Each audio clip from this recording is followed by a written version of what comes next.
Okay, so we're now live. Thanks for attending the second plenary session on Unsettling Science. I am Marisa Elena Duarte. I'm an associate professor at the School of Social Transformation at Arizona State University, an information scientist, and a member of the Pasco Yaqui tribe. It is the season when, for my people, our ancestors who have passed on, visit us with insistence.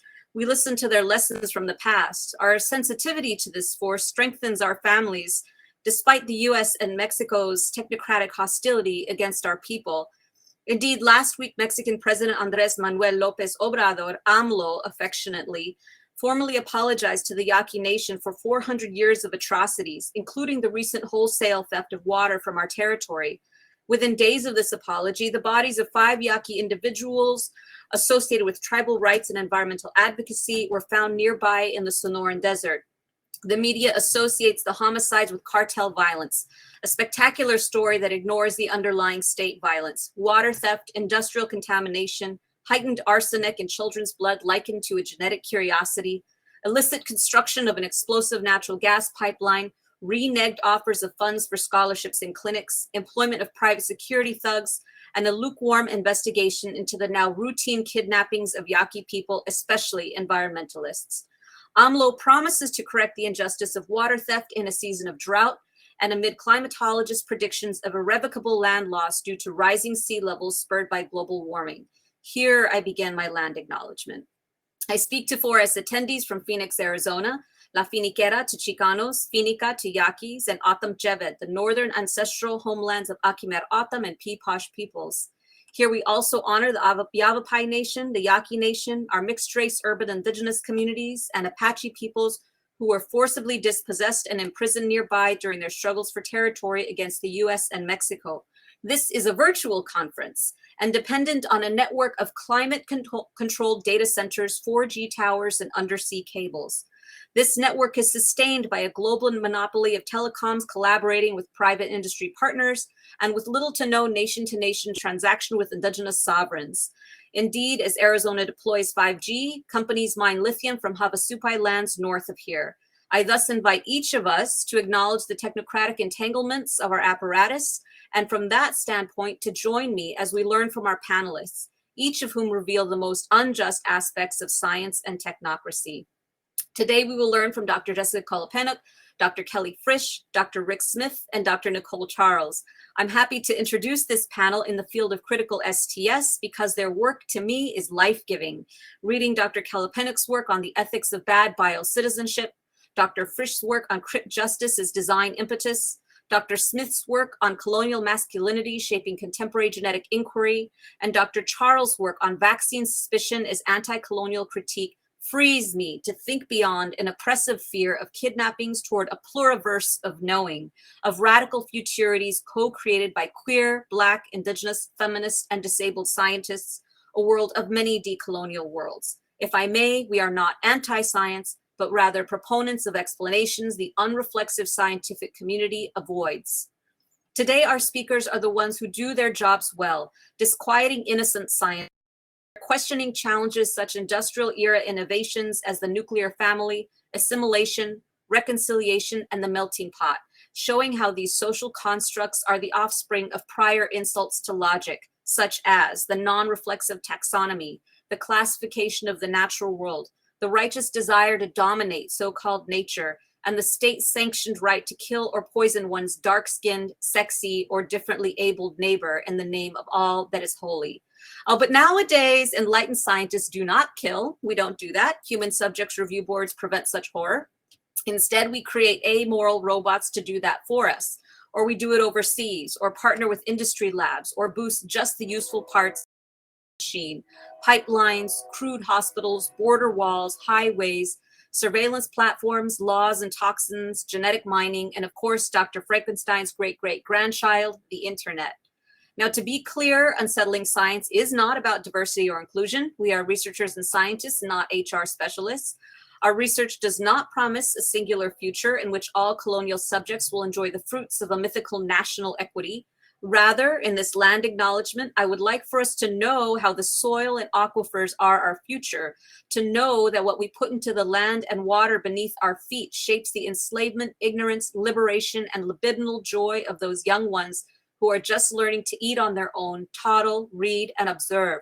Here are their professors, unsettling the myths of science and nation. Thus, it is important not to find some conceptual shortcut like, oh, these are all subaltern identities, without questioning the what that subjugates us and the future is shaped by that subjugation. It is important not to marginalize us further by assuming, oh, these are all leftists in solidarity, without questioning the complex social histories and visions that makes each of us, from our own vantage points, incongruent with the liberal demands of the Western left. And of course, it is important not to think like a technocrat, mining the words today in search of a quote or a technical and policy fix, as if humans were permutations in the fields of an intelligent database, for that habit transforms us into monsters. With that, let's welcome Cree and Peguis First Nation scholar Dr. Kalapenak, joining us from Edmonton, Alberta, Treaty 6 territory, and meeting place for Cree, Blackfoot, Métis, Nakota Sioux, Iroquois, Diné, Ojibwe, Saulteaux, Anishinaabe, and Inuit peoples. Dr. Frisch, joining us from Algonquin territory in Ottawa.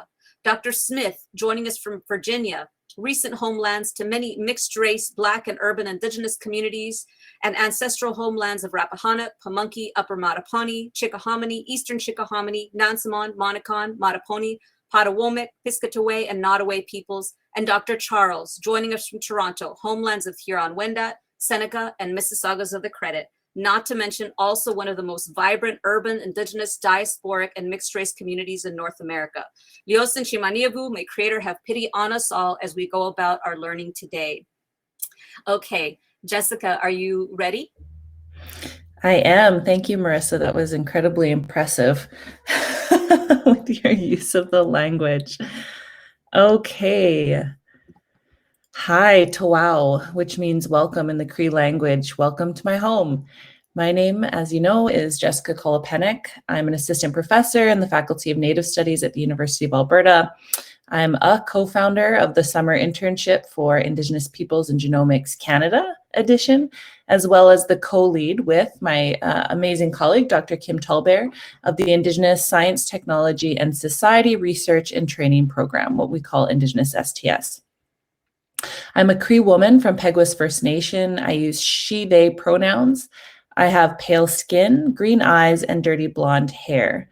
I'm wearing today a black top like many days and black rimmed glasses. I'm streaming with bookshelves and plants as background behind me. And as Marissa acknowledged, I'm joining you today from Amiskwachee, Waskahigon, which is in Treaty 6 and Métis territory, otherwise known as Edmonton, Alberta, Canada. So today I will, sorry, I'm hearing a bit of an echo. Everything okay? Yeah, okay, thanks.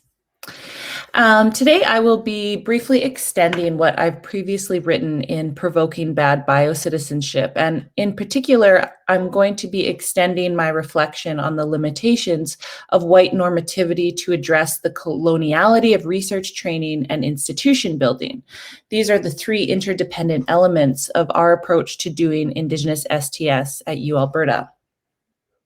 My starting point then is that in pursuing the project of Indigenous STS, we must interrogate the language that we use to articulate all that is good, our vision of the future, the aspirations of our work, and the relations that sustain it, and that we must not settle for colonial standards of ethics, democracy, and justice that have quite literally been born out of our constructed badness.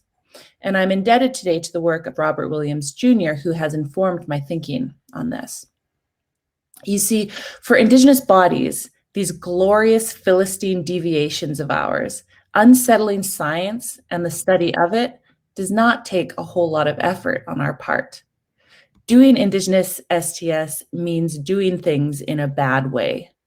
Its very presence here, our presence here, is, to borrow from Aileen Morton Robinson, ontologically disturbing, or what Brendan Hakafitu might call monstrous. The presencing of our bodies among, to borrow from Audra Simpson, the nested sovereignty of critical Indigenous studies breaks open the deep anxieties that lay at the colonial scientific core. We are a reminder of the fundamental fragility and violence of white possession and the exceptionalism of academic freedom. We are a reminder of the unfinished aspirations of settlement. And yet here we are. Indigenous STS, as I see it, is simply a placeholder as we repurpose the constitutive logics and walls of knowledge production centers. It's not meant to grow into a discipline of sorts. Rather, Indigenous STS works to secure non-disciplined answers to questions by building and working through relations.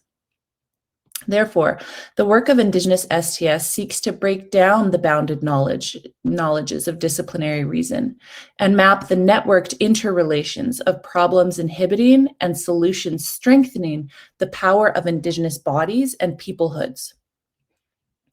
Because of its unapologetic disavowal of conceptual and embodied purities, and thus our methodological iconoclasm, Indigenous STS offers the transformative critique capable of propelling knowledge creation away from the imposing goodness of normativity. As such, Indigenous STS is not about bridging Indigenous and Western sciences or ways of knowing, but about lifting the fixed lines around what is thought of as being, what is assumed to be Indigenous on one hand and Western on the other, the silos that limit our possibilities of action. But Indigenous STS, as we know, is so much more than an intellectual field, and it has to be. It breaks down the real and perceived barriers between academia and the rest of society. We are, in a way, working ourselves beyond a vocation toward more expansive relations. Our work at Indigenous STS at U Alberta, as I mentioned, can be described in three interdependent areas: research, training, and institution building. Today, I'm focusing on research, and I'm going to indulge my research fetish, which is doing theory. And in particular, I'm rolling around with the following questions. What does it mean for Indigenous STS not to settle for white conceptions of ethics, democracy, and justice? How might we intentionally embrace our badness insofar as Indigenous peoples have been constructed historically as being in and of contrast to these conceptions, ethics, democracy, and justice? How do we do science indigenously?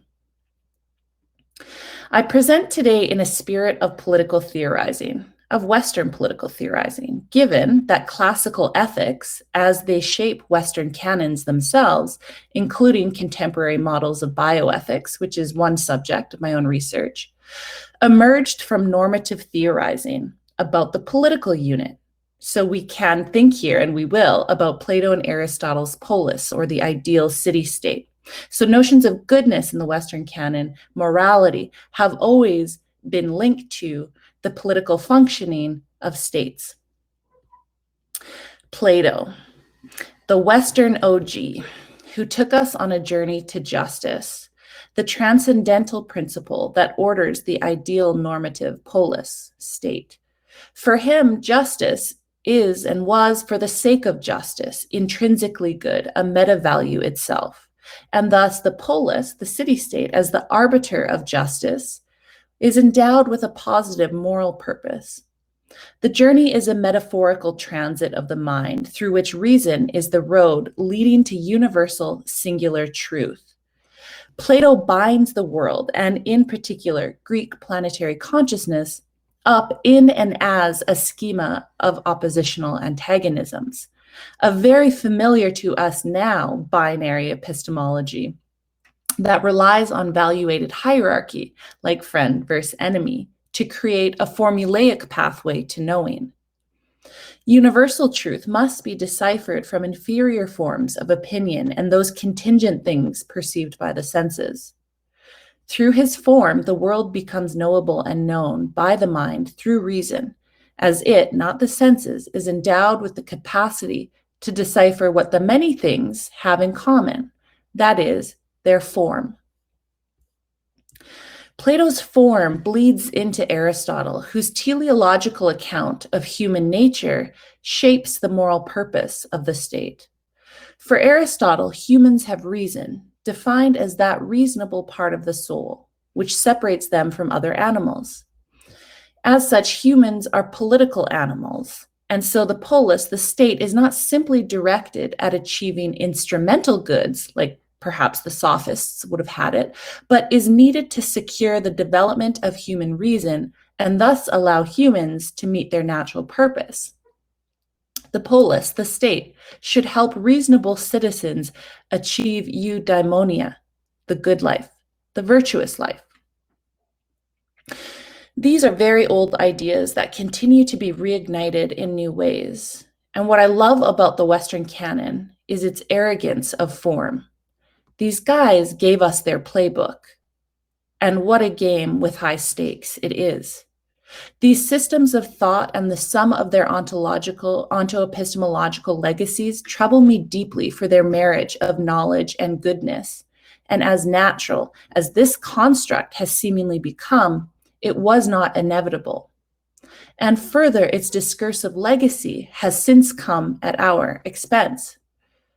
Prior to Plato's elaboration of reason and justice and Aristotle's insistence on the universalism of human nature, the Homeric epics established the iconic imagery of monstrous savagery on the frontiers of civilization. The uncivilized, lawless, and violent beings were battled by the immortal warrior hero on the edges of the world. In the transition from ancient to classical Greek thought, the transition from oral to the written word, then, the savage was transformed in this transition into a philosophical construct. In Aristotle in particular, this foreigner was brought into the language of the state. The savage became embodied in the barbarian foreigner, destined to serve the master. Plato and Aristotle thus create an enduring and unresolved dual quality of the savage as, on one hand, culturally backward, linguistically troubled, technologically inferior, and without a civilizing politics, but also, on the other hand, as the noble, or at least useful savage, who is brought into the state, subsumed into its body, a symbol that, as we know, Hobbes would go on to articulate as the Leviathan, in order to contain its difference and contribute to the functional operation of the state. Through the combination of universal form, friend versus enemy, reason versus savagery, the refinement of the language of human nature, and the empirical embodiment of the foreign barbarian, Plato and Aristotle translated myth and legend of savagery into philosophical construct, and thus positioned difference as a distinctively political problem that requires reasoned study and reconciliation. In this scheme, the language of morality is mirrored by the language of savagery. And as a result, and this is important, without savagery, there is no civilization, there is no good life, and there is no justice. Now, bear with me. The social contract theorists, of course, deviated from classical Greek thought. Opposed to advocating for the intrinsic moral good of the polis, for them, the purpose of the state was to secure instrumental goods, like for Hobbes, the preservation of life, the securing of life, health, liberty, and possession for Locke, and the promotion of a balanced intersection of liberty and equality for Rousseau.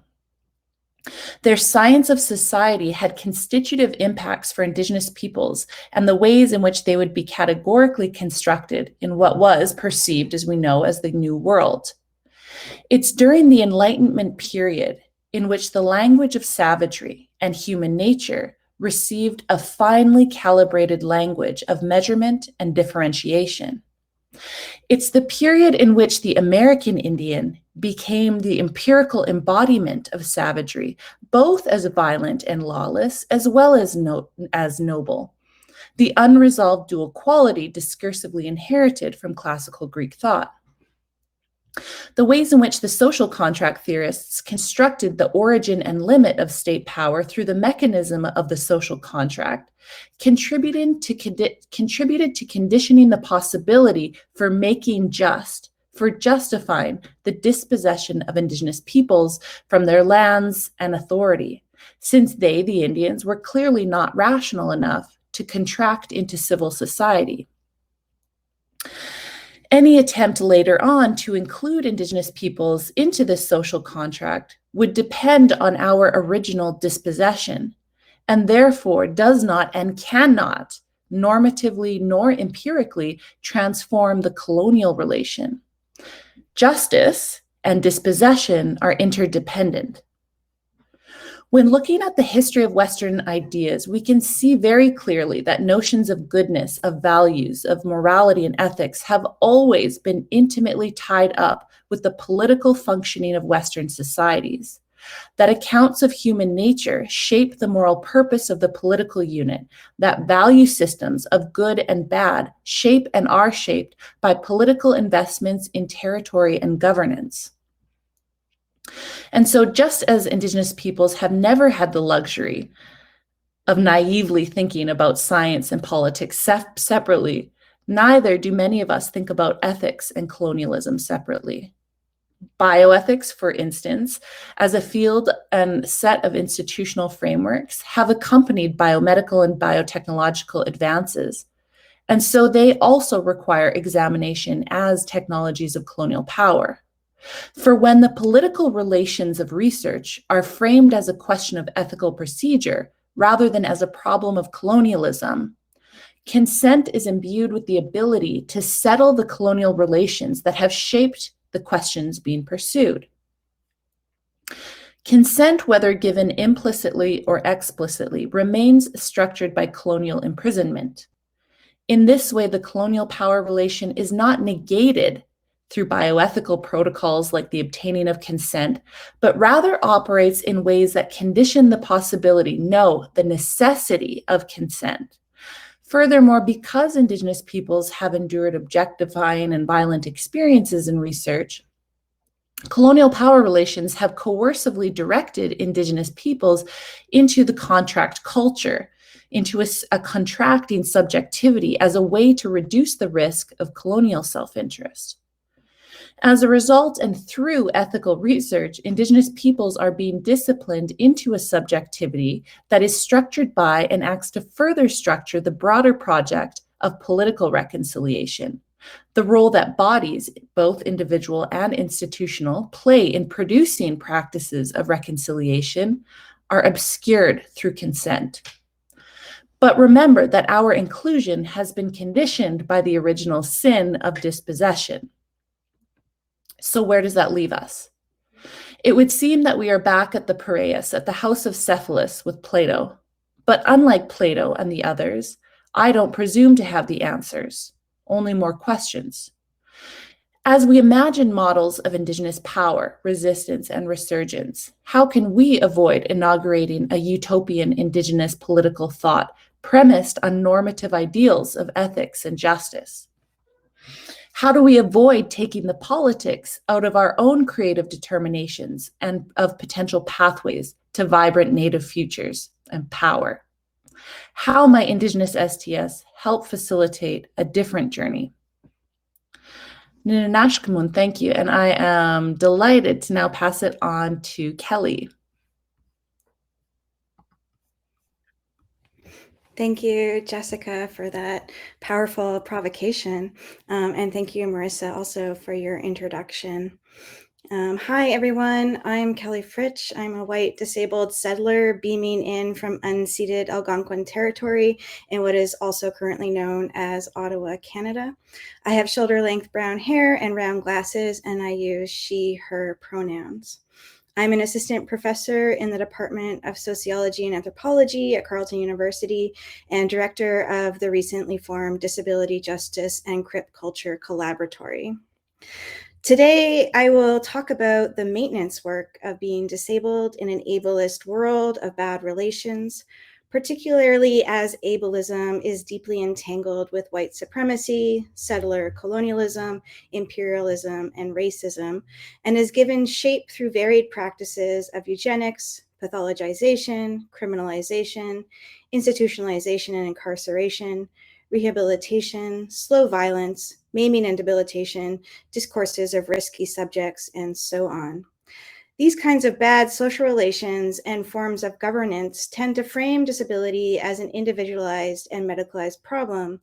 And being understood as an individualized medicalized problem comes with all kinds of maintenance work that frequently gets subsumed under the banner of disability, but is often veiled ableism and bad ableist social relations. Slide, please.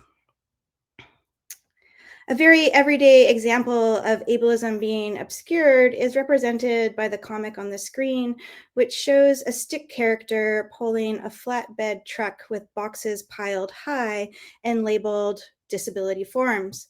Below the truck, it reads, "Welcome to disability. Please fill out these forms." And this is a recognizable experience for many. Fill out forms to be considered for accommodations, forms to get healthcare or assistive devices, forms to access other forms to start a process to fill out more forms.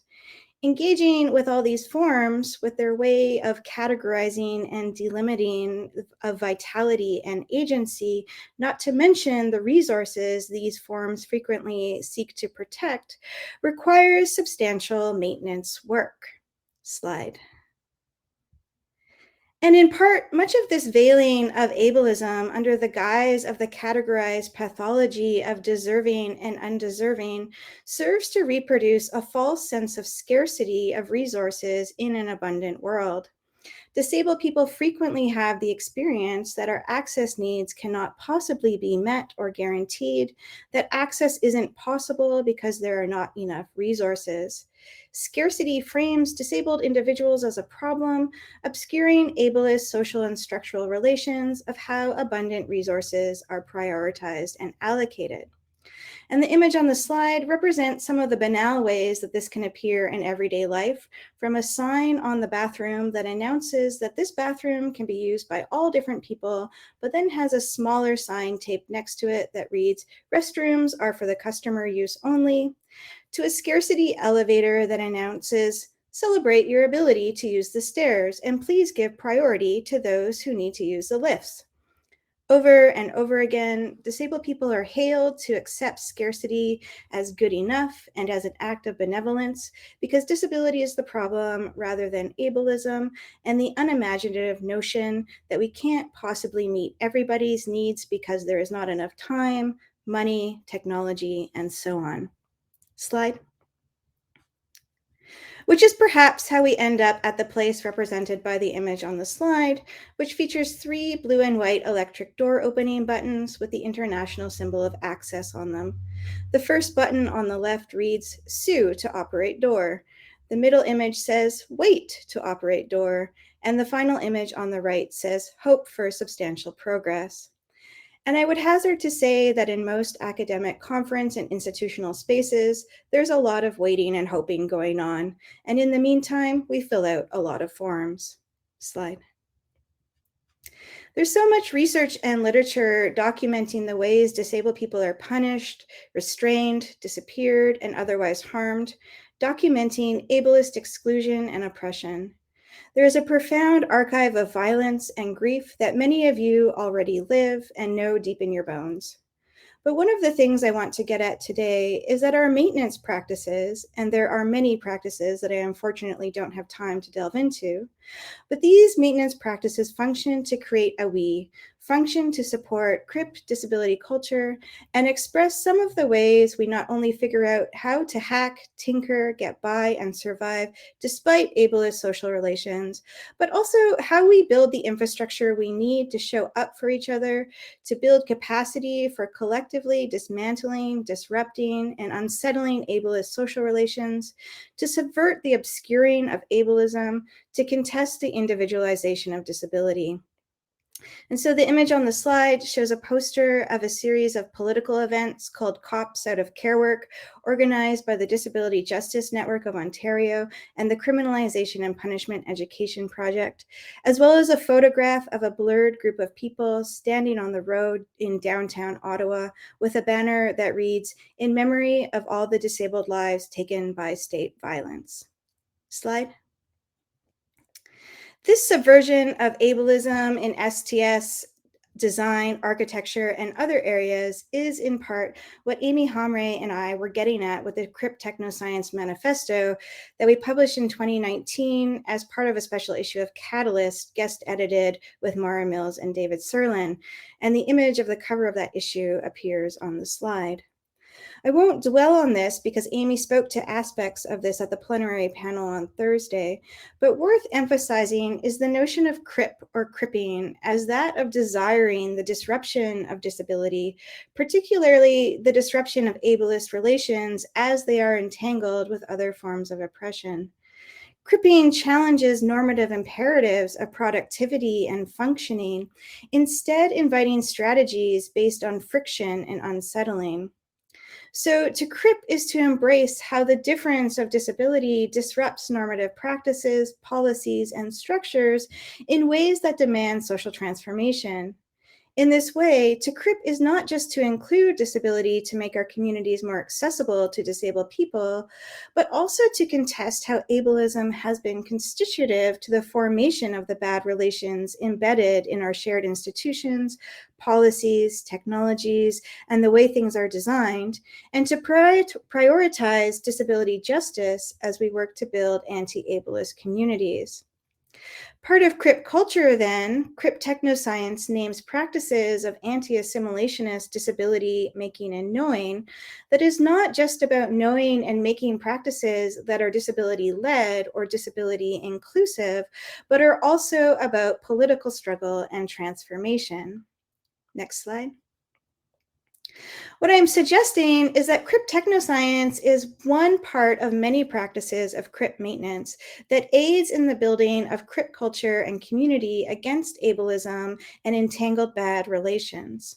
And some of these maintenance projects look like the one on the slide, showing a tweet from blind advocate Chancey Fleet, who says of the New York Transit Authority, quote, "My husband responded to my confusion and woe trying to understand Union Square Station by doing in 2 hours what the Metropolitan Transit Authority will not, and creating a tactile map of the place.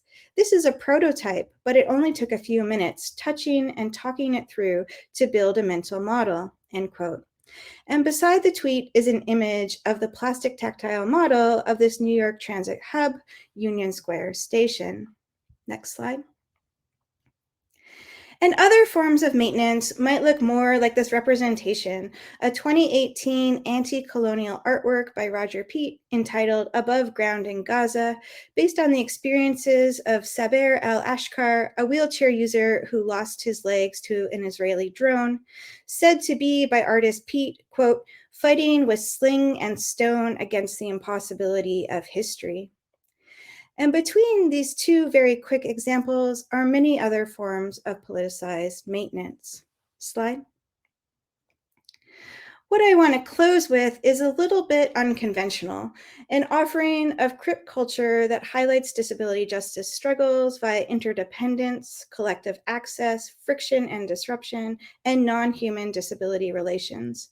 So I'm going to do a reading from my collaboratively produced kids book, which came out earlier this spring as an offering of one way of working toward better relations. On the screen is the cover of the book, which depicts 5 pairs of legs against a bright orange background. 3 characters are standing, 1 is using a cane, and another is seated in a blue wheelchair. They are joined by a service dog wearing a harness. Below the characters is the book's title, We Move Together, and the authors' names, Kelly Fritsch, Anne McGuire, and Eduardo Trejos. Slide. And because of a scarcity of time, I'm going to be offering very abbreviated visual descriptions of the illustrations, but on our book website, wemovetogether.ca, we have several open access accessibility tools for reading the book, including detailed image descriptions, an ASL interpretation, an audio description, and various other downloadable resources. Slide. So the book opens with a group of kids and their calico cat as they make their way down a smooth path. Most of the kids are moving fast, biking, scooting, jogging, kicking a ball, and zooming along in a power wheelchair. One of the friends is stopped and waving to the kids ahead. The text reads, "We move fast." Slide. We move slow. The friends have slowed down. A few of the kids are resting on a grassy hill. Two friends are looking closely at a branch they've found. The other kids, with their cat, discover a poster for a carnival. Slide. Inspired by the poster, the kids are now playing an imaginative game as they move along a city sidewalk. The brick wall behind them turns into a blue and purple sky lit up with yellow stars. The cement transforms into a red carpet. The cat becomes a ferocious tiger. One child grows wings. The power wheelchair user becomes a golden chariot. One child holds up a yellow banner which reads, "We move together." Slide. Many different people are waiting on a city bus that is pulled over to pick up some passengers. Some of the people on the bus look impatient, like a man holding a crying baby. One kid is holding a jar with a caterpillar and looks excitedly out the bus window. Outside on the sidewalk, 3 people wait to board the bus. As the bus ramp slowly comes down, the girl who uses the blue wheelchair and her grandmother wave to the kid with the caterpillar on the bus. The text reads, "Sometimes we have to wait. Waiting can feel boring, frustrating, hard. Waiting can also feel exciting." Slide. Like butterflies, like love, we wait so we can spend time together. The 3 people have now boarded the bus, and as the girl waves her arms excitedly at the sight of her friend's caterpillar, 3 yellow butterflies float magically overhead. The kids' excitement changes the mood on the bus. Slide. The cat sits on the front stoop of an ice cream shop, licking its paw as 2 people enjoy ice cream cones on a bench. The single step at the shop entrance is a barrier for a woman using a scooter who wants to go inside for ice cream, and 2 kids and a man also look upset about this barrier. The text reads, "Sometimes when we're together, we get stopped in our tracks, like when all the fun and flavors of ice cream are just one step out of reach." Slide. We notice when things are unfair, and it helps us get creative. We make plans. We solve problems. The family from the ice cream shop is busy at work in a large yellow room with lots of other community members. They are designing and building ramps that will replace the stair at the ice cream shop.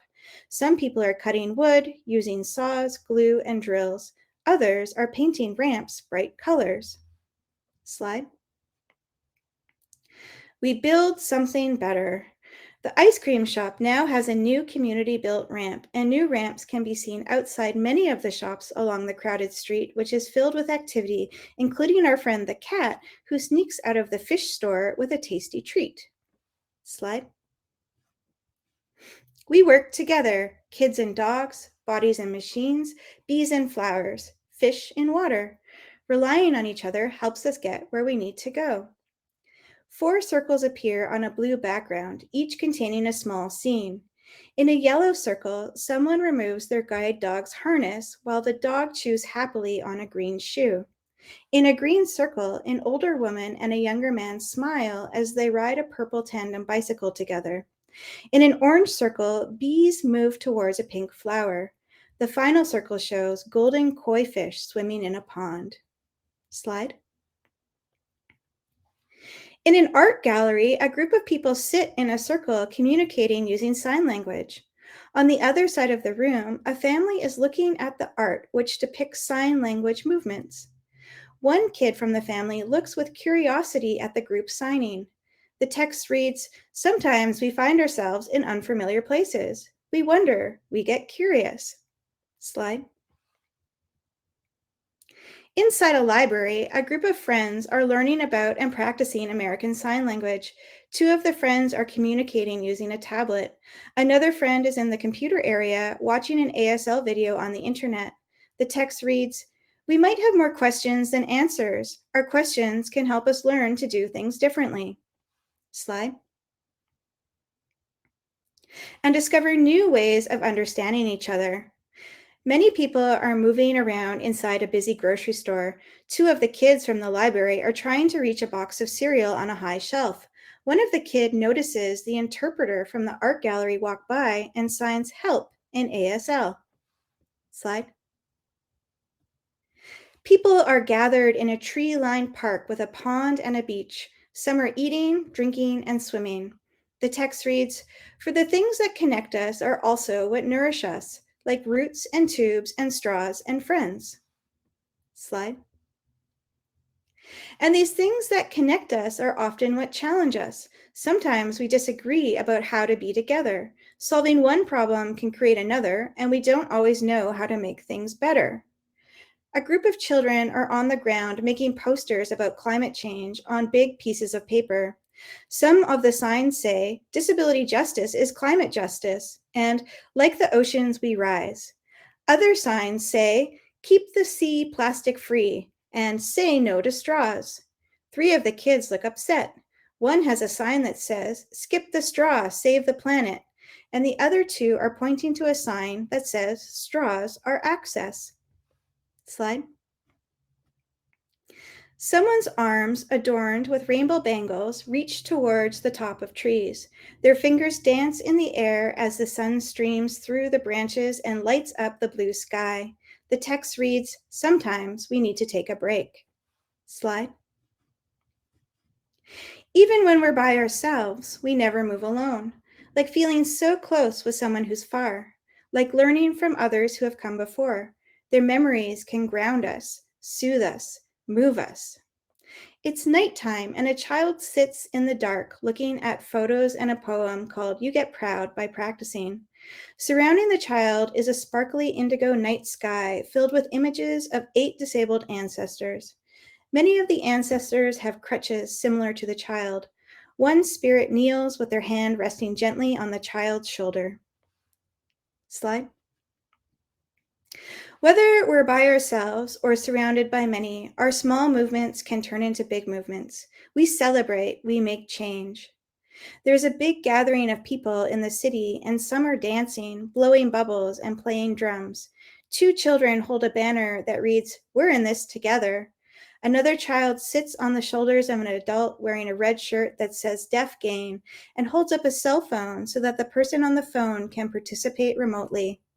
Another child holds a sign that says "Nothing about us without us" near a kid with a sign that says "Access is love." A person wears a t-shirt that says "Water is life" while they raise a fist in the air, and another child has a blue sweater that says "Black Lives Matter." Slide. In a big park, it is fall, and it looks much like it does here in Ottawa today. There are people harvesting vegetables from community garden boxes, and the cat is happily rolling in the leaves. There are people scootering, biking, walking, jogging, and playing on a play structure. Some people are having a barbecue, someone is flying a kite, and a couple is cuddling on a bench drinking coffee. The text reads, "We move together." Thank you, and I will turn it over to Rick.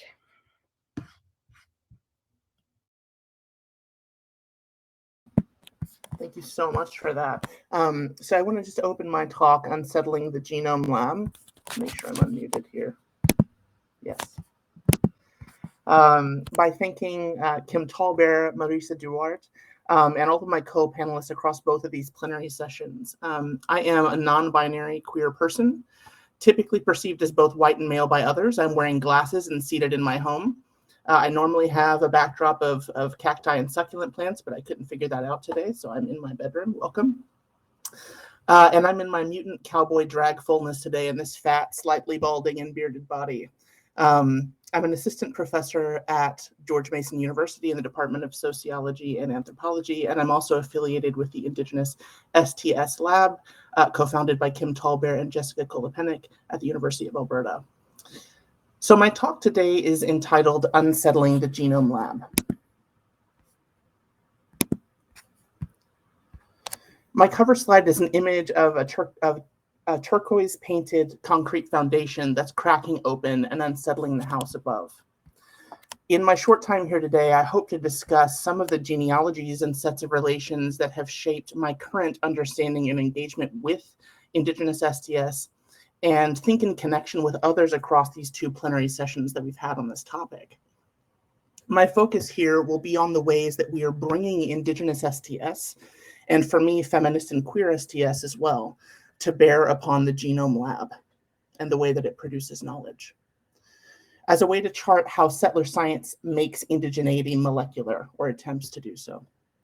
But in the spirit of indigenous STS, go beyond something more than critique to bring our own theories of power to the bench and take on the Genome Lab as a space of critical reconfiguration.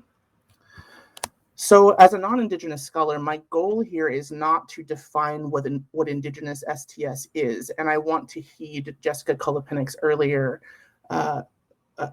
comment that we should resist trying to concretize Indigenous STS as a field. So what I'll do here is not to define it as a field, but to think about it in ways that are, and neither will I try to think about it in ways that are disconnected from Indigenous people. Instead, my practice is going to be a work alongside my Indigenous friends, colleagues, mentors, and co-conspirators, and highlight some of the ways that we are undertaking this work together. That said, I want to briefly begin my talk with a short genealogy of a closely linked set of ideas and lived relations in Indigenous feminisms, Indigenous sovereign neurotics, and Indigenous STS. Next slide, please.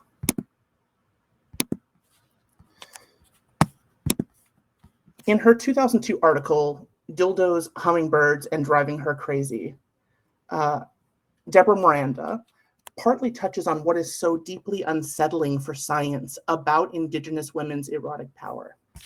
She writes, for Indian women, this is a quote, for Indian women to express the erotic is almost as frightening to America as if the skeletal witnesses in anthropology departments and national museums had suddenly risen from their numbered boxes and begun to testify. The mythology of a nation built on discovery, democracy, and manifest destiny begins to fall apart, and the old foundation, bereft of bones, cannot hold it up. Miranda tells us in this quote, in her work, that Indigenous women's erotics are not only antithetical to the existence of settler nations whose existence is predicated in large measure on colonial violence against women and Two-Spirit people, among others, but that her expression of the erotic is also at odds with science as a technology of that colonial power, and the ways that it makes, the way that it works to make sense of indigeneity. Miranda here is, of course, working in relation to Audre Lorde's uses of the erotic, where Lorde writes, quote, "It feels right to me," acknowledges the strength of the erotic into a true knowledge. For what that means is the first and most powerful guiding light towards any understanding, unquote.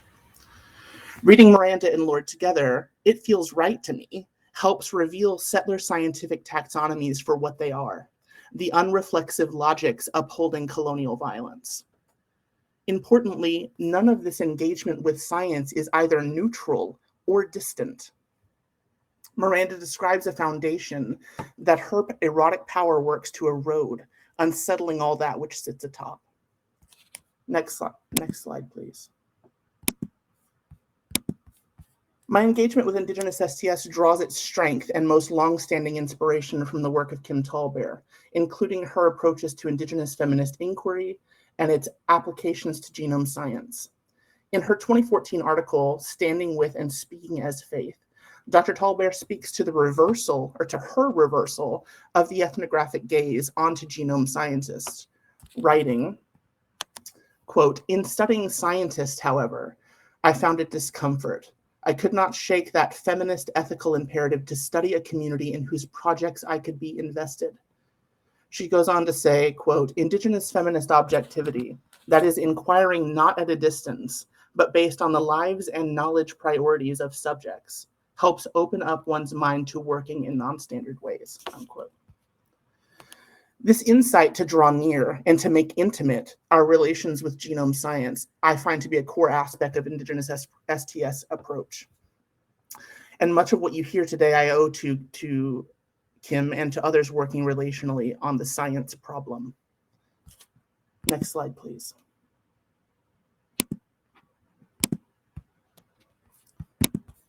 My engagement with Indigenous STS is also lived relationally with my dear friend and co-thinker Jessica Kolopenek, whose writing for me has given additional substance or light upon Indigenous STS as an approach, although I don't think she would use those words. Her insights will, I believe, be profoundly impactful for all of us who do and aspire to do this work well. In her article, Muscaswin, Indigenous Science, Technology, and Society, Dr. Kolopenik builds upon Dr. Tallbear's and others' work. She writes that Indigenous STS reorders the racializing, gendered, gendering epistemologies that loom across time spaces of coloniality and that would continue to maintain colonial sovereignties and dispossession through reiterations of indigeneity. This recognizes the role of science as a technology that helped to produce and maintain colonial power and indigenous dispossession. And her work identifies at least two and more aspects of Indigenous STS approach, that two of which I want to highlight here. First is that as a form of science studies, we're concerned with how scientific knowledge gets produced, by whom, and for what. With the knowledge that non-Indigenous peoples have historically claimed exclusive rights to legitimate knowledge about nature, and the conviction that science produced by, for, and with Indigenous peoples is not just science as usual. The second is that Indigenous STS also entails going beyond just describing the machinations of how science gets made and its implications for Indigenous peoples. Indigenous STS also entails reordering, disrupting, and unsettling scientific knowledge production. It entails not just mapping what the lab does, but taking it on as a site in need of critical transformation in order to restore life and expand the sovereignties of Indigenous peoples. My goal in engaging this form of STS is therefore not to critique nor to save science, and I never much cared for holy work anyway. The fantasy is for a bent or a better or kinked science that is brought into more relational forms with Indigenous peoples and that can no longer be wholly distinguishable as a separate thing. As Max Liboiron has noted, to bend the arrow of science and send it careening in some other direction. Right, it's not this fantasy of what science will be, or it's not this specific future of what science will become, but rather to bend it and send it in some other direction. So I say to scientists, get bent. But again, bringing in Lord, here recognizing the power of the erotic within our lives can give us energy to pursue genuine change within our world, rather than merely settling for a shift of characters in the same weary drama. The goal here is to change the who and the what of science. Next slide, please. Thank you. With another close co-thinker, Samantha Archer, we've written, theorized, and operationalized queer science in our article Bisexual Science. So I'm going to draw here not only from Indigenous science studies, but also position myself as a scholar who's engaged in queer approach to inquiry as well. Here, I'm briefly going to describe what we've done, but we work from the longstanding feminist and queer insight that the binarization of knowledge is ultimately dependent on other binaries, that's built up from sex and gender binaries, and therefore has divided the way that we make knowledge and given rise to all of the disciplinary divides that now characterize the Western Academy. So I'm pulling together here both approaches from Indigenous STS, but also queer STS in our moves to, I wouldn't say to disrupt disciplinary divides, but rather to decry or deny that these divides are useful in the work that we're going to do. Next slide, please.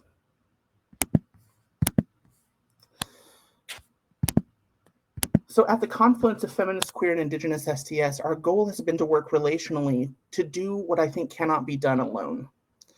While our standpoints, training, and embodiments are many, what I think what we have in the crosshairs of an Indigenous and a queer STS approach are our shared problems, such as colonial masculinity, heterosexist objectivity, and others.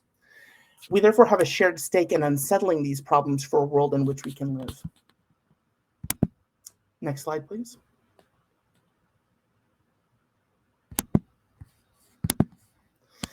In the last part of this talk, I want to point to one example of the power of an Indigenous STS approach on the workings of genome science, the ways we bring these theories of power to the bench to change the way that science is functioning.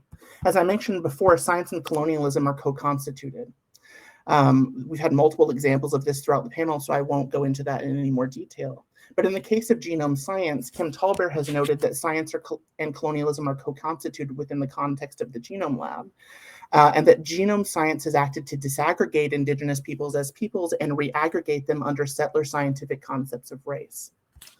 This disaggregation and reaggregation within the Genome Lab leads to problems including, as we know, the proliferation of pretendians using genetic ancestry to claim indigenous belonging in ways that represent moves against indigenous sovereignty, continued moves against indigenous sovereignty and self-determination and dispossession. Even using genomic ties with indigenous peoples, these technologies that are supposedly providing these ties, to enable settler pursuits of land and hunting rights, among other things. This is, of course, a large problem that has many lines of critique, building on Dr. Tallbear's and others' work, Native American DNA. My question in engaging in this molecularization of indigenous or indigeneity is, what are the conditions of possibility in the lab that have made these molecular claims to indigeneity possible in the first place? So knowing that these critiques have identified this as a key source of the Genome Lab as a technology of settler claims to indigeneity, what are the conditions of possibility in the lab that made these claims possible in the first place? So I want to give an example that comes from both a lab ethnography, but also a new genome analysis that tries to bring multiple approaches together to address this problem. And to do this, I turned to frozen biobanks as archives of the Genome Lab. Specifically, I began working with a blood collection formerly housed at the University of California, Davis. This collection was originally assembled in the 1990s for research into ancient population histories and health. It was collected from a variety of research participants through the Indian Health Services System in the US. Next slide, please. Now, in thinking about cryopreserved blood collections, Joanna Radin and Emma Kowal's formulation of cryopolitics tells us that frozen biobanks are one important entry point for questioning the workings of technoscientific power. For it's not only blood, but also the history of genome research and its relations with indigenous peoples that are locked within the freezer. Radin and Kowal describe the act of freezing as one that is simultaneously creative and destructive, where the social and technological architectures of cryopreservation maintain the conditions necessary for certain possibilities, but foreclose others. And the relative weight of these creative and destructive capacities is shaped by time, place, power, and scientists' own situated capacities for making knowledge. In studying this particular biobank at the University of California, Davis, my initial interaction with it was to literally lift the lid on this and wait until the fog, the mist of this cryopreserved blood collection dissipated, and to begin looking at the tubes that were held within as an archive of scientific practice. And what I found was that on the tubes, they were often marked with measures of blood quantum, which is a crude purity rubric that was imposed upon indigenous peoples, and of course now has become one way in which tribal citizenship, at least within the US, is defined. Each of these tubes contain labels denoting blood quantum. And in engaging with these tubes, what we found is if we lifted ones that were quote unquote pure natives, these tubes were empty. And if we pulled out tubes that had some fraction of a blood quantum that was regarded as something other than pure, that these tubes had not been worked with at all, that they were still full of the original biospecimen that was collected from indigenous peoples. So what's happened here is that originally these samples were collected from anyone with an indigenous anyone who was a tribal member in the US. But there have been subsequent actions to filter and renegotiate who counts as indigenous between the syringe and the laboratory bench, with scientists selectively putting on layers of what counts as truly indigenous from their own frame that have then become molecularized in what we know about the genetic landscape of the Americas.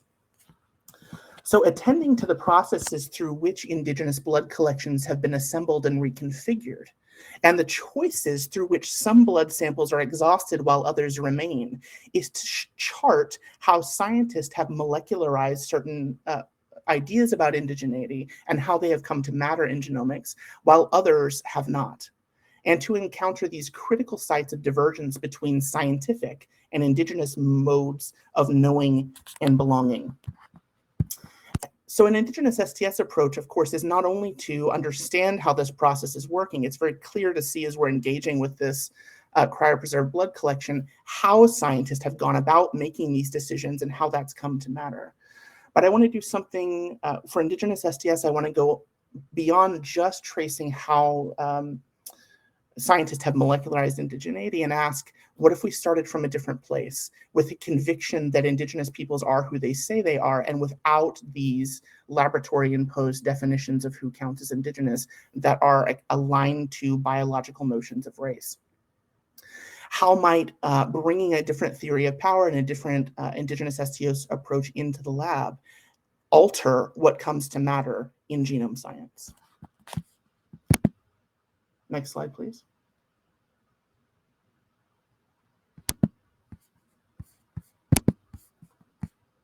So we began looking at the amount, so what we did was we turned to this and said, what would happen if we reanalyzed the consented samples here, adding back in all of those who'd been excluded by these crude purity metrics that scientists had previously imposed? And how would that show us both how the genetic diversity of the continent has been understood, but what has been left out, and how that might matter in upholding this structure of settler claims to indigeneity via genetic ancestry testing? Excuse me.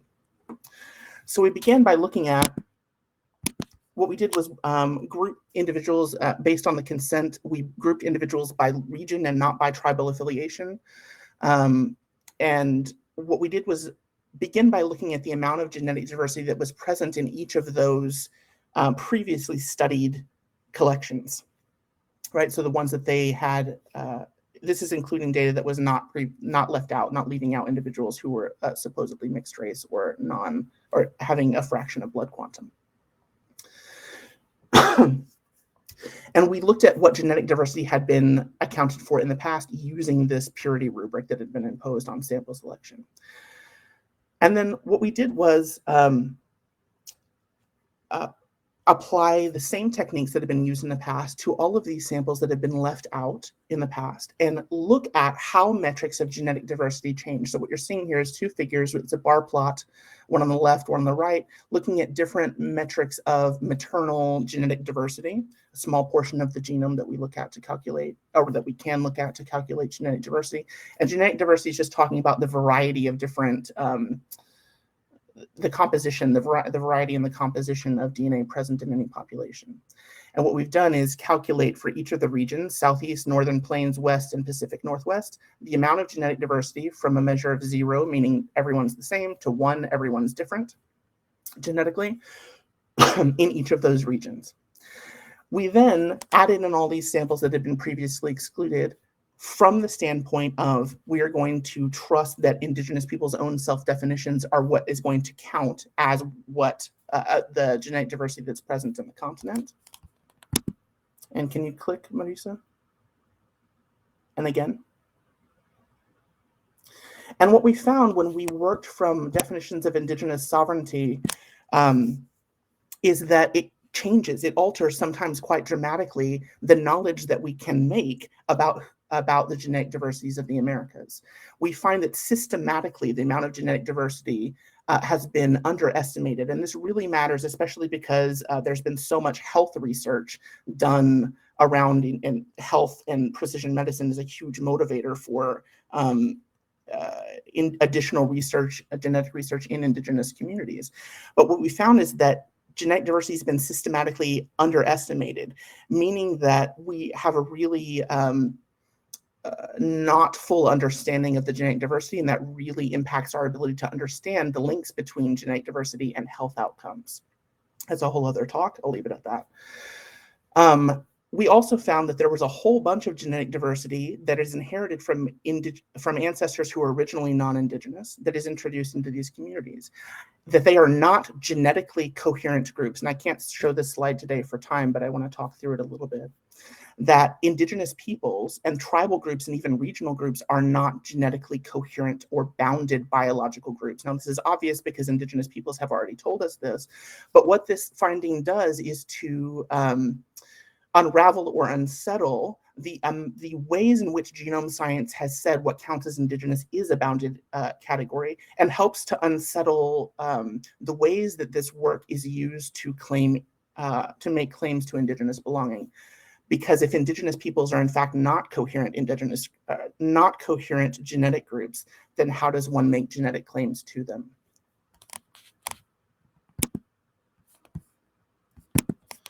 And the next slide. We also wanted to show, if we lay out these this genetic diversity onto space, if we actually visualize spatially how this genetic diversity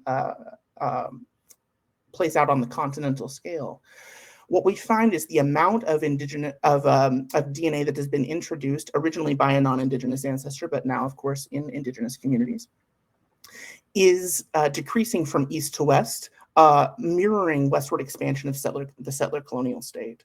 This history has been almost completely erased in most of genome research up until about the last 5 years or so. The vast majority of research has been of continental origins, the peopling of the continents, and that type of thing. And because of these decisions around purity, not only does it have consequences for molecularizing the category of indigeneity, it also has a consequence of what histories become visible in genome research, where the histories of settler colonial expansion are erased from that data. So this enables us to tell another story, one in which indigenous peoples survive to the present. Oh, goodness, lost my notes there. It shows the endurance of indigenous peoples as peoples in spite of that history, as groups that are not genetically constituted. So there's a lot more I could say about this work, but for time, I want to pass it on to Nicole Charles, and thank you for your attention.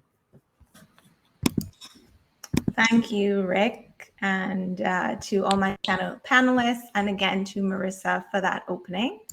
My name is Nicole Charles. I'm an assistant professor of Women and Gender Studies at the University of Toronto, Mississauga, and I'm speaking to you today from Takaranto, which is a place of long-standing Indigenous relations and has long been the home of the Anishinaabe and Haudenosaunee peoples and part of the original homelands of the Wendat peoples. I'm grateful to live and work here amid so much vibrant Indigenous, Black, and Afro-diasporic, feminist, queer, SGS critique. I appear on your screen as a Black woman with shoulder-length curly Black hair. I'm wearing a long sleeve Black shirt and sitting in a white room with a brown chair behind me, and there's a large plant on either side of the chair. Next slide, please. Rocks hold memory. Land holds memory. Water always remembers. The relational story I want to tell today begins in Barbados, affectionately called the Rock or D-Rock by some locals, a limestone island in the middle of the Atlantic Ocean and the easternmost Caribbean country, stretching 34 kilometers in length, and according to locals, it's just a smile wide. Barbados holds the infamous position as the world's first Black slave society in the 17th to 19th centuries. And over the past 6 years, I've been thinking and writing about some of this land's, this rocks, and its people's residues as they manifest themselves through the rubric of suspicion. I first came to appreciate suspicion when the term was used by an Afro-Barbadian nurse at a Barbadian public clinic who I was interviewing about Barbadian parents' hesitancy to the then newly introduced HPV vaccine. Slide, please. This nurse, like many of the Afro-Barbadian parents with whom I later interacted, used the adjective suspicious to describe their patients' feelings toward the vaccine, how it came to be introduced to the public, fellow citizens, and Barbadian culture more generally. I became intrigued by this idea of suspicion, its relationship to the term hesitancy, and how Barbadians were invoking it to characterize their attachments and relations to the HPV vaccine. Like refusal, a concept and practice that has been theorized extensively by many of my brilliant Black and Indigenous STS colleagues, including Kim Tolbear, Eve Tuck, Ruha Benjamin, and others, suspicion is generative, both constitutive of and co-constituted by Afro-Barbadians' everyday histories, political realities, and researches ethnographic encounters and experiences in Barbados. And yet suspicion is not an active form of refusal. Next slide, please. Instead, following my interlocutors, I've come to appreciate suspicion as an embodied affective relation, one that circulates within the various socioeconomic, political, cultural, and historical formulations that contextualize the HPV vaccine, growing assemblages of multinational pharmaceutical networks and the post-colonial Barbadian state, and longer transnational histories of slavery, capitalist extraction, and public health. In conversation with a body of transnational feminist scholarship that is attuned to the afterlives of slavery, I consider what it means to understand suspicion toward this vaccine as theory and praxis both, as generative and fraught, sticky and contagious because it is palimpsestic, living and lasting in and between bodies, in embodied memories and histories of Afro-Barbadians in ways that are difficult, if not impossible, to let go of. With an invitation to consider good relations, I'm also intrigued about what it means to explore the bad or fraught relations that too emerge as a result of the capitalist, imperialist, military, industrial modes of research and development through which technologies are often created. I'm particularly interested in what it means to develop a conceptual frame from which to understand suspicious engagements or suspicion toward these technoscientific advances, to trace a genealogy of that which is often referred to as unthinkable, unintelligible, unsettling. So why study suspicion? How do we study suspicion? Next slide, please. In conversation with critical technoscience scholars who have spoken against both the Eurocentrism and US centrism of technoscience, and taking inspiration from the multiple ways that Black cultural production can, as Catherine McKittrick argues, quote, write scientific knowledge anew, I understand suspicion as a mode of Black technoscience, where science and the systems that uphold it, so anti-Blackness, patriarchy, white supremacy, collide.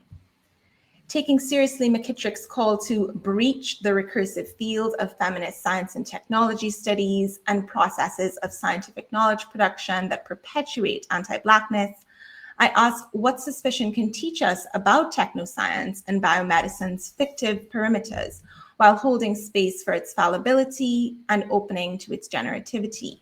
Next slide, please.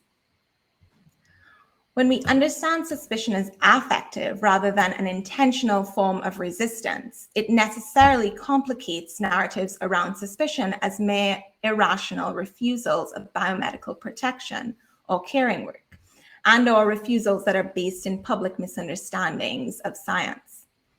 In post-colonial Barbados, as Afro-Barbadian, suspicion attaches to the capitalist interest behind the pharmaceutical promotion of the HPV vaccine to young Black girls in particular, and to historical tropes of hypersexuality. The term hesitancy's historical tropes are revealed, exposing the persistence of histories of racialized science in the 21st century and Afro-Barbadians' warranted concerns of the same.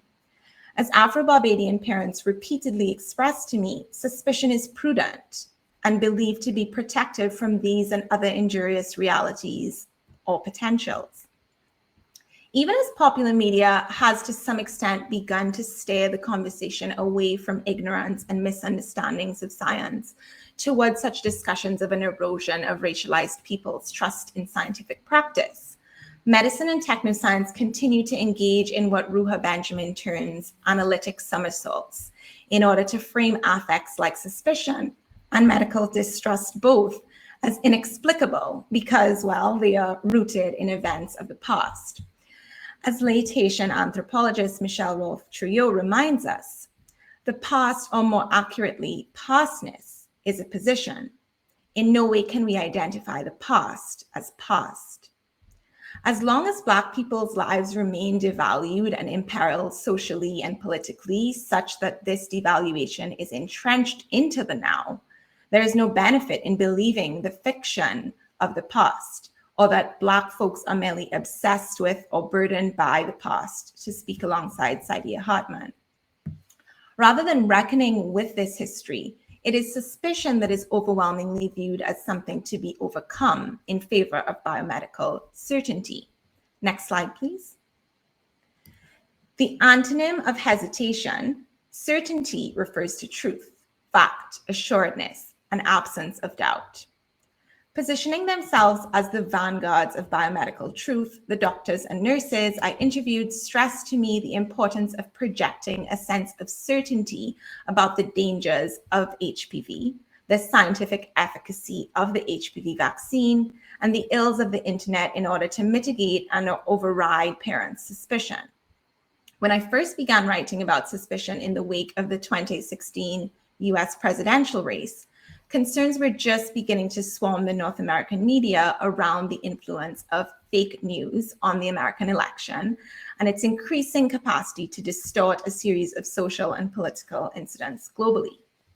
More worrisome than rumor or incorrect, potentially accidental sources of misinformation, fake news was becoming distinguishable for its intentionally and verifiably false disinformation, which often follows the conventions of reputable journalism to create the impression of validity. Amid the then widespread international public hysteria around online fake news articles, cautioning parents against turning to social media and the internet for verifiable information about the HPV vaccine became central to the Barbadian Ministry of Health's messaging around the HPV vaccine. Within our interviews, Barbadian doctors and nurses reiterated this concern around the growing popularity of social media as a source of medical disinformation. Alongside international public health efforts to mitigate the influence of growing anti-vaccination forums online, Barbadian health professionals decried these groups and the internet, believing them to be directly associated with fake news and parents' suspicion toward the HPV vaccine. Through this seemingly benign discursive process of linking suspicion with anti-vaccination rhetoric and fake news, several entwined material and ideological moves are accomplished. First, this move elides the voices of the Afro-Barbadians for whom suspicion attaches to the HPV vaccine, its pharmaceutical manufacturers and state administrators, the uncharacteristic way in which it was introduced in Barbados, colonial tropes of Black female hypersexuality, and longer related histories of biomedical injustice and experimentation on Black women from the period of slavery.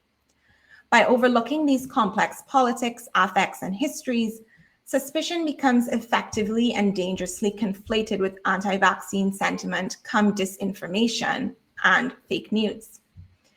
And second, through this process, both vaccination and its benefits are heralded as authoritative modes of absolute truth and certainty, the antithesis of suspicion, which ought to be eliminated. While suspicion and certainly vaccine hesitancy might exist alongside anti-vaccination sentiment for some people, the two ought not be conflated. Though for many of the Afro-Barbadian parents with whom I spoke, suspicion did engender refusal of the HPV vaccine, it simultaneously asked questions of and fostered its own understandings of care and protection, and the Barbadian state's accountability to its citizens amid its enmeshment in global state industry assemblages. By subsuming parents' suspicion within the rubric of fake news, medical professionals effectively obscure these realities and possibilities, overlooking suspicion's capacity to work to unsettle science in favor and in service of better relations. Accompanying many professionals' valid concerns about fake news and their frequent conflation of anti-vaccination propaganda and suspicion is a belief in the certainty of biomedical knowledge and of biotechnologies like the HPV vaccine as uncontestable forms of protection. Still, though, many of the nurses I interviewed offered insight into the multiple suspicions that simultaneously exist within the medical profession.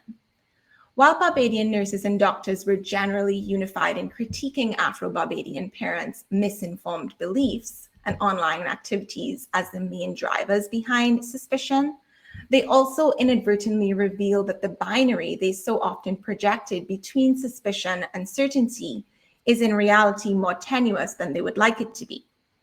Indeed, alongside their espoused certainty about parents' lack of internet literacy, the efficacy of the HPV vaccine, and the harms of suspicion, were deep-seated suspicions about each other and the degree of certainty and strength in public outreach that each group, so doctors and nurses, was presumed to have in convincing the Barbadian public of the safety, efficacy, and necessity of the then newly introduced HPV vaccine. So the context here is that it is typically public health nurses who have historically introduced vaccines to the Barbadian public through polyclinics or public clinics. Though the introduction of the HPV vaccine was quite different, there was a lot of media attention, foreign public actors, high-profile doctors from the Pan American Health Organization, and this led to a lot of dismay among nurses and doctors. Doctors painted nurses as ill-equipped to do this particular job, ironically, because of their own perceived ambivalence. Nurses painting doctors as ill-equipped to do this job because it wasn't typically their job. Positioning suspicion as oppositional and at best inversely related to certainty overlooks the possible simultaneity, fallibility, and generativity of suspicion and certainty, and further perpetuates an untenable binary between the two. Despite fixating on the role their colleagues' certainty or lack thereof had in influencing parent suspicion, doctors and nurses often defeatedly reveal their own ambivalence towards the vaccine. Temporarily removing their medical hats, doctors and nurses often surprised me by casually sharing their suspicions about the vaccine as racialized Barbadian parents and citizens themselves. When I asked one doctor if they could at all empathize with parents' sense of suspicion, despite the seriousness and severity of cervical cancer in Barbados, they responded, "Well, of course. I don't know many people who aren't ambivalent. I'm even a little ambivalent," and quickly changed the topic to share how they attempt to convince parents to accept the vaccine anyway. Such brief confessionary narratives from Barbadian doctors and nurses illustrate the fallibility of certainty, its inevitable liability to doubt, tentativeness, and unreliability, especially as it relates to the apparatus of technoscience. Next slide, please. Overdrawing the opposition between suspicion and certainty in an attempt to overcome the former threatens to limit our attention to what these rubrics collectively offer scholars of healthcare and practitioners who are invested in care and caring relations. And yet, as an affect mobilized toward protection, suspicion is simultaneously fallible and fraught. Like the precarious and unstable discourses of biomedical certainty, suspicion holds inescapable shortcomings amid high rates of cervical cancer in the Caribbean. Should suspicion lead only to continued refusal rather than an acceptance of its necessary unsettling of science, and therefore low HPV vaccine uptake rates within Barbados, we must also question the fate of the very Afro-Barbadian teenagers whose parents are seeking protection via suspicion and at times via vaccine refusal. To label suspicion as fraught is to recognize this and its capacity for unsettling science. It's to call into question our quest for ways of knowing, recognizing, fixing, and preventing that reinscribe or replicate colonial modes of knowledge, and to open to different forms of care and relationality that suspicion asks of. Suspicion invites presence, thinking together, it invites accountability for the too long unfettered and unaccountable racialized violence and non-innocent histories of technoscience, medicine, and at times public health. Suspicion asks us to turn toward our entanglements in violent relations of technoscience and biomedical injustice, and invites us to imagine a more complicated, denaturalized story about how we have come to the curative logics of care we are immersed within, toward a what can be known, as Lisa Lowe so beautifully says. When asked to suggest an image for my forthcoming book, Suspicion, and to describe the tone I'd like it to convey, I was drawn to Barbadian artist Simone Asia's work. Next slide, please. In Waterlogged, illustrated by hand using pen, colored pencils, ink, collage, and glitter, Asia develops this character using space, line, and intricate detail. I'm drawn first to their dark, deep eyes and their lips, dripping, crying, bleeding emotion. ambivalence, worry, perhaps sadness. But zoom out and up, and there are layers, quite literally collaged here, of beauty, land, flowers, and growth. Like suspicion, this image is pensive, the use of details and repetition reflective of suspicion's palimpsestic and spatiotemporal nature. Imperfectly erased, yet still visible, still tangible, residual. Drawing your gaze down the image to the person's neck to what looks like roots, ropes, chains, and below that to the deep indigo blues reminiscent of water and its secrets that insist on the enduring of coloniality. This water unsettles, and as Alexander reminds us, always remembers. Thank you.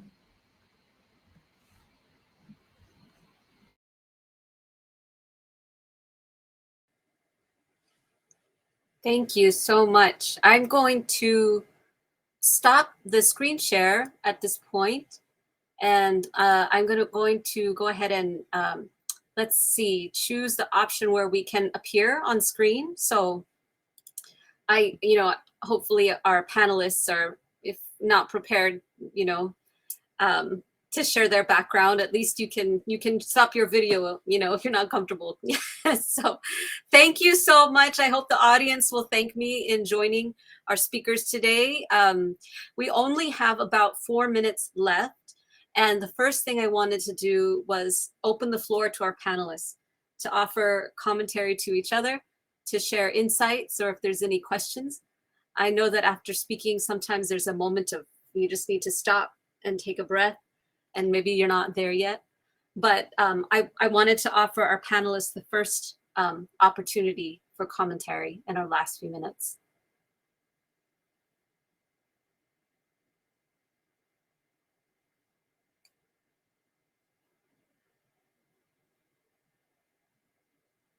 Say one thing, Jessica, when you spoke about doing things in a bad way, how powerful that was to think about the necessity of that for good relations.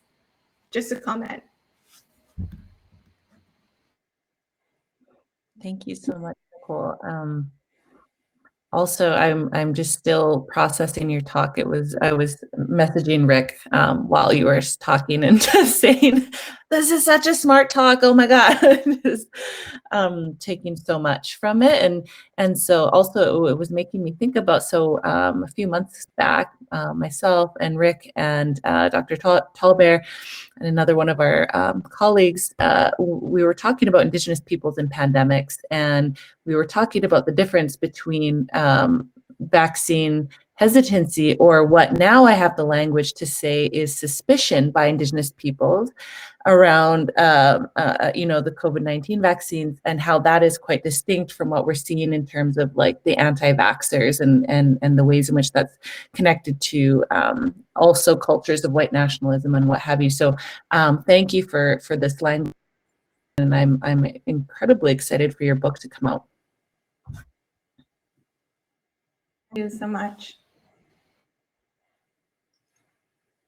I wanted to thank Kelly for your children's book. I mean, for your work entirely, but the children's book is something that is just, I used to be a children's librarian before I went into information science. And for those who are not familiar with the practice, children's librarian is a very political space, because that's when you're introducing children to their first reading materials. When they're 4, 5, 6, 7 years old, they're starting to develop ontologies for the world of knowing. And it's extremely difficult to find books that are written for young people who come from a number of life experiences, backgrounds, language groups. And yeah, I just wish it had been around when I had been in charge of ordering books. That was like 15, 20 years ago. It was a long time ago. So thank you for that. And also thank you for sharing it during a plenary session. Sometimes I think the weakness of scientists is that we go straight for the abstract, conceptual, most challenging technical verbiage that we can when we just need to stop and allow the words, to fill us, and in a way that gosh, I don't know. I'm struggling with the words, but maybe I'll borrow a word from Nicole, from your work, that's affective. So thank you for that. I appreciate it. Thanks so much. That's very kind. Yeah, one of the things I was thinking about is what does it mean to present on the end of a conference on a Saturday in the middle of a semester during a pandemic? And so that's where I thought it might be a good thing to share. Thank you. We only have 30 seconds left, and I hear they're going to cut it off immediately. So I think that I will just use this last few seconds to once again say thank you. And I'm so excited to our panelists, to be in company with our panelists. And like everybody, I was just taking these notes and just feel very inspired and motivated to continue the work that I'm doing. I hope that all who are attending today took good notes as well. All the references are excellent, the slides and the fine words, wonderful. And thank you, everyone.